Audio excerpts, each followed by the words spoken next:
Bonjour les amis. Ah, ça fait vraiment extrêmement longtemps que je ne suis pas venue vous dire bonjour. Il s'est passé un million de choses pour vous, pour moi, pour la planète. Aujourd'hui, on a dépassé la moitié du mois de mars. Si je peux tirer le bilan personnel de 2023, eh bien, je pourrais dire que je suis passée 4 fois à l'ordre des médecins. Je promène mes chiens. Je suis passée 4 fois à l'ordre des médecins. La dernière fois, c'était par rapport à mes propos sur les VRAS, la façon dont j'avais écrit un post. Donc, l'ordre des médecins maintenant ne s'intéresse plus du tout à ce que font les médecins au niveau médical, mais à ce qu'ils écrivent quand ils parlent du scandale absolu de cette folie sur la sexualité des enfants qu'on va leur apprendre beaucoup trop tôt, auxquels on va les initier beaucoup trop tôt dans les écoles, dans les clubs de sport, dans les mouvements de jeunesse, partout. Donc c'est prévu même dans les crèches, hein, avec les salles d'exploration corporelle qui commencent à fleurir en Suisse, en Allemagne, aux Pays-Bas. Les médicaments qu'on va donner pour changer de genre à des enfants, mon Dieu Seigneur. Et donc voilà, donc ça c'était pour le côté fun. Je suis passée à l'ordre des médecins parce qu'ils n'ont pas aimé ma rédaction sur les phrases. Et j'attends des nouvelles pour voir s'ils vont me poursuivre. Il y a eu Noël, Nouvel An, j'ai perdu des patientes parce que j'ai changé ma façon de travailler et je ne peux absolument pas leur en vouloir si elles sont perturbées par mes projets, bien sûr. Je suis tellement écœurée et effrayée de la façon dont la médecine évolue que je ne veux plus du tout jouer dans un système aussi toxique pour les gens et pour les soignants aussi, hein. Faut pas se leurrer. Voilà, alors je suis actuellement encore pour 10 jours autorisée à exercer et après, si je n'arrive pas à trouver un avocat qui considère que la liberté d'expression doit être défendue, je risque d'être suspendue pour 3 mois, enfin je serai suspendue pour 3 mois. Je dis si je ne trouve pas un avocat, mais j'en ai un, j'ai dû changer, hein. Il y en a un qui m'a répondu que il n'y avait pas moyen de me défendre parce que la liberté d'expression doit être nuancée pour le bien de la démocratie. Mais quelle démocratie? Où ça la démocratie? Il y a la France qui va bientôt partir en guerre contre l'Ukraine et comme on est dans l'OTAN, nous on va tous suivre. Donc où est la démocratie? Est-ce qu'on a demandé une seule seconde au peuple ce qu'il pensait? Et puis non, la liberté d'expression elle ne doit pas être nuancée. Je ne suis ni raciste, ni homophobe, ni transphobe, ni rien du tout. Mais museler les gens qui le sont n'est pas une bonne idée. Il faut les laisser parler et démontrer par A plus B que c'est absolument immonde ce qu'ils disent. Voilà ce qu'il faut faire. Mais il ne faut pas empêcher de parler parce que si vous les empêchez de parler, ils parlent quand même, mais ils parlent entre eux, ils parlent en douce et ça va être pire. Donc les actes de racisme les plus violents, c'était le Ku Klux Klan, c'était secret. Donc si ces gens avaient, ils avaient aussi des partis, hein, mais il n'y avait pas assez de contre-pouvoir. On manque de contre-pouvoir, c'est clair. Ici, en Europe, ça crève les yeux pour le moment. Mais je veux dire par là que même si on tient des propos absolument odieux, outrageants, misogynes, misanthropes, tout ce qu'on veut, même ça, il faut pouvoir laisser parler les gens qui tiennent des discours comme ça et les contrer. Mais ne pas empêcher les propos de cet ordre parce que qui va décider de ce qu'on peut dire et de ce qu'on ne peut pas dire? C'est vraiment ça. C'est comme la peine de mort. Qui va décider du crime qui nécessite qu'on exécute la personne? Voilà, un jour on va dire que c'est parce qu'on a tué quelqu'un et le lendemain on va dire que c'est parce qu'on a volé une pizza. Et voilà. Où s'arrête, où on place la limite? Je crois qu'il faut un tout ou rien parfois. Voilà, après, tout est sujet à débat et je ne dis pas que j'ai la vérité absolue, certainement pas. Alors, que dire par rapport aux témoignages que j'essaye toujours de vous apporter en tant que médecin? Eh bien, sur cette semaine-ci, c'est pas compliqué. Sur cette semaine-ci, j'ai appris 5 cancers, dont 2 qui ont emporté les patients. Donc sur les 5 cancers, il y a 2 décès. Une dame de 67 ans et un homme de 52 ans. J'ai appris 3 crises cardiaques, dont une fatale à 45 ans. J'ai appris une mort subite à 30 ans, donc en 8 jours, hein, je vous dis ça, en 8 jours. Et j'ai vu une jeune femme de pas encore 35 ans qui, après sa 2e injection, a vu ses cycles s'estomper petit à petit et qui aujourd'hui est ménopausée et elle n'a pas d'enfant. Voilà, donc le scénario de l'horreur se poursuit. Tout ce qu'on craignait est en train d'arriver, c'est-à-dire que ces injections sont extrêmement mauvaises pour les gens. Et donc on va seulement maintenant voir se dérouler le film de l'horreur. Je ne sais pas quoi dire. Je vois des gens en souffrance pour tellement de raisons. Bien sûr, il y a la souffrance physique due aux injections. Il y a la souffrance morale de ceux qui sont conscients qu'ils ont dans leur corps des choses qui ne vont pas, qui sont dangereuses pour eux, qui sont mauvaises. Il y a la souffrance de ces couples qui n'arrivent plus à faire de petits bouts. Il y a aussi une souffrance extrême de ceux qui savent et qui ne sont pas injectés et qui sont conscients de tout ce qui se passe et qui n'arrivent pas à communiquer aux autres leur vision des choses parce qu'ils ne sont pas entendus. Moi-même, on m'a dit que j'étais en pleine dérive sectaire, que j'étais sous influence, que je devenais radicale, dogmatique. J'ai beaucoup de mal à trouver des gens avec qui parler. Certainement dans mon métier, bien sûr.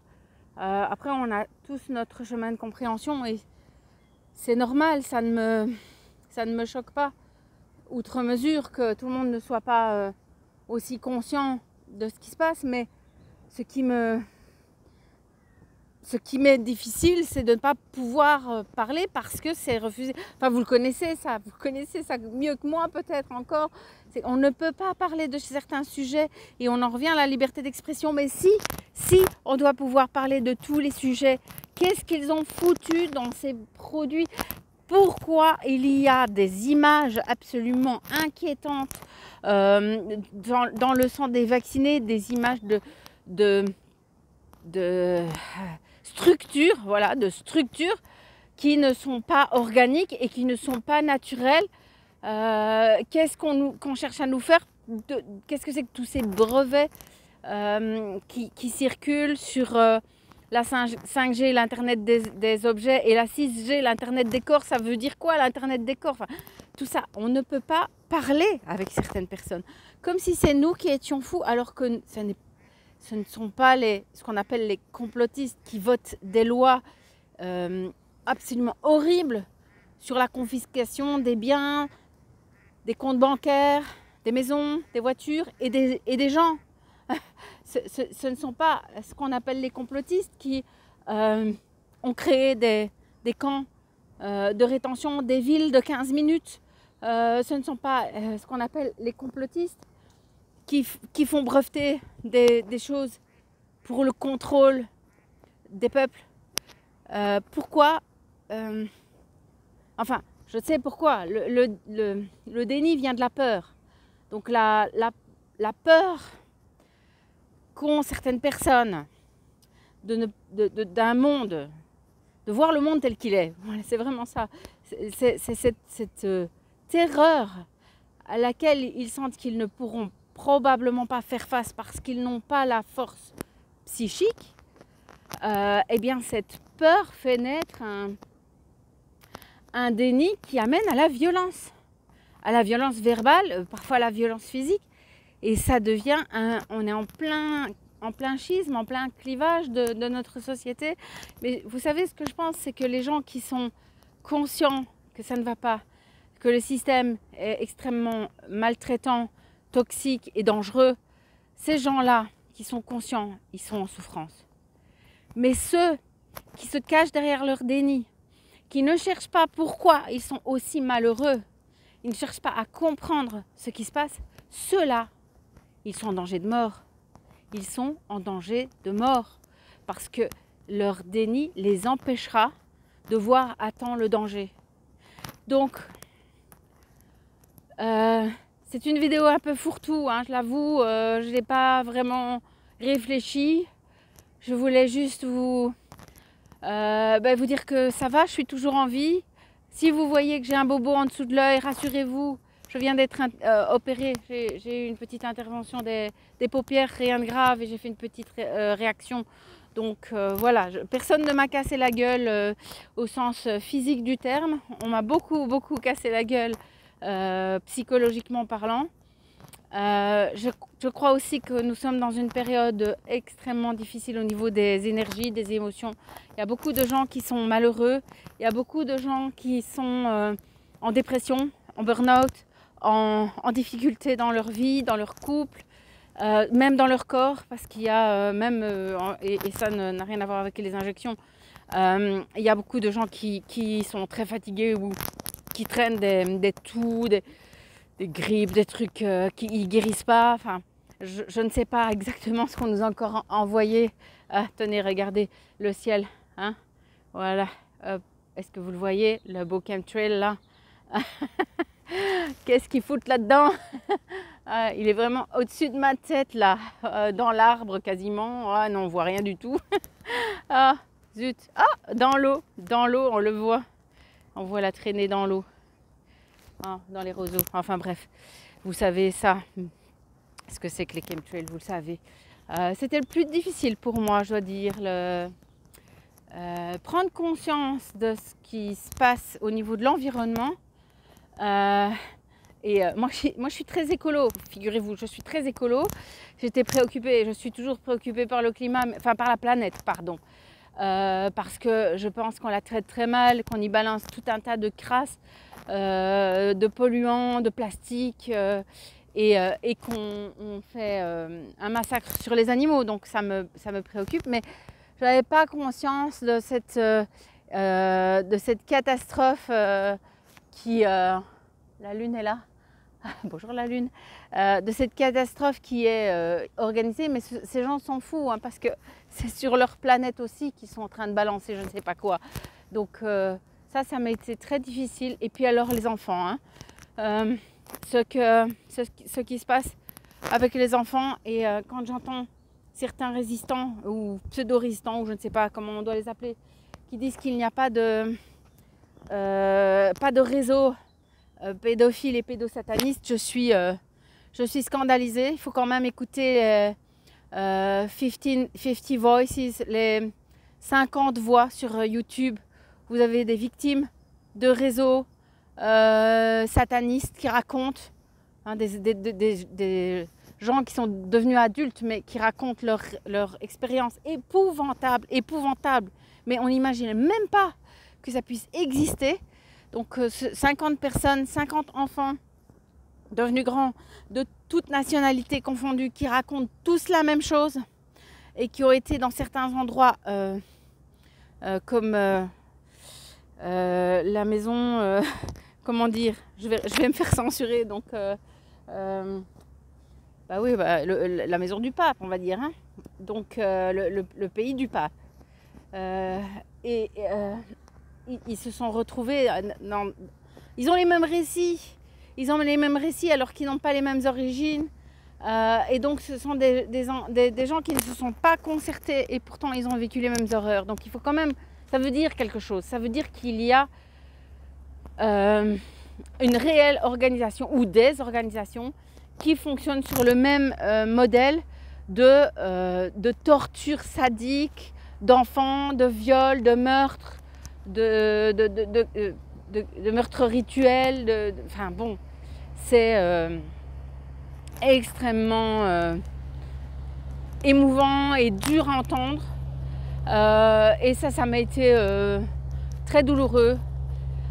Après, hier, hier, j'étais avec des amis. Nous avons fondé un collectif pour la protection des enfants contre le Guy d'Evras. J'étais avec des amis et il y en a une d'entre elles qui disait moi, ce qui me préoccupe le plus, c'est ce qui se passe avec les enfants. Les parents ont fait leur choix.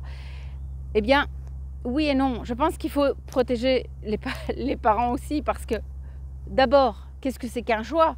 Un choix, c'est de savoir en conscience ce qu'on fait, avoir tous les tenants et les aboutissants. Donc, non, ils n'ont pas fait un choix. Ils ont été victimes d'une extorsion de consentement pour pouvoir travailler. Oui, pas toujours. Parfois, on me dit oui, mais c'était pour les vacances ou c'était pour le sport. Mais c'était pour vivre en fait. Il faut pardonner à un certain moment. Ce n'est pas ces gens-là qui sont nos ennemis. Certainement pas. Et même s'ils nous ont dit des horreurs, c'était suite à une manipulation. Enfin, il faut bien vous rendre compte que ce que nous avons en face de nous, c'est une armée de spécialistes du psychisme humain, une armée de psychologues, de psychanalystes, de psychiatres, de pédopsychiatres, de psychothérapeutes qui ont mis, et de chercheurs de toutes sortes, si tout ce que vous voulez, neurologues, etc., qui ont mis leur savoir au service du mal. Comment voulez-vous, si vous êtes un peu fragile ou si vous êtes mal entouré, comment voulez-vous résister? Donc, j'en reviens à ces parents, il faut les protéger, il faut rester vigilant, il faut vraiment essayer d'aider tout le monde. Parce que imaginez un monde sans adultes, qu'est-ce qu'ils deviennent les enfants? Qu'est-ce qu'ils deviennent les gosses? C'est libre, c'est buffet libre, buffet à volonté sur les enfants. On leur fait tout ce qu'on veut s'il n'y a pas les adultes pour les protéger. Qui protège mieux son enfant qu'un parent? Oui, il y a des parents monstrueux, etc. Tout ce que vous voulez. Mais ça reste quand même des exceptions. La plupart des parents, ils aiment leurs gosses. Il n'y a rien à faire. Et donc, si on a une foule d'orphelins, eh bien, ça va être une catastrophe parce qu'ils seront pris pour être utilisés par le système qui va les vacciner, qui va les conditionner, qui va les... Vous savez, c'est comme dans les usines où on conditionne les aliments, là.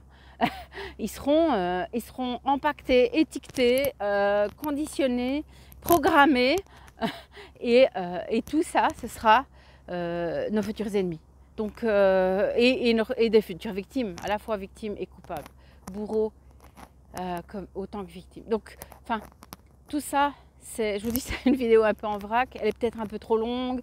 Je veux simplement dire par là que nous avons besoin de nous serrer les coudes, tous injectés, non injectés, plus ou moins éveillés. Oui, c'est douloureux. Moi, j'arrive pas beaucoup à parler autour de moi, à mes proches, à ceux que j'aime, et je me sens seule. Mais je pense quand même que j'ai mes chiens, j'ai mes enfants, j'essaye de pas trop les embêter avec tout ça, mais je crois quand même toujours à l'amour. Je crois que c'est l'amour qui nous aidera, je crois que c'est l'amour de l'humain, l'amour de la vie, l'amour de soi-même, c'est ça qui nous sauvera. Alors voilà, je partage avec vous ce petit moment du soir au bord du canal. Je vais libérer ma petite chienne là. Hein? Oui, elle traîne toujours au début de la promenade. Regardez. Coucou, tu dis bonjour? Ouais, oui, mais comme ça on ne te voit pas. Ah, voilà, ça y est. Et l'autre. Alors mon gros? Oui, t'es trempé, t'as été dans le canal. Voilà. Donc je vous embrasse. Les cerisiers sont en fleurs. Pas tous. C'est une variété précoce. Les cerisiers sont en fleurs. Et les oiseaux chantent et la vie vaut la peine d'être vécue. Elle doit être défendue. Voilà. Bonne soirée, je vous embrasse.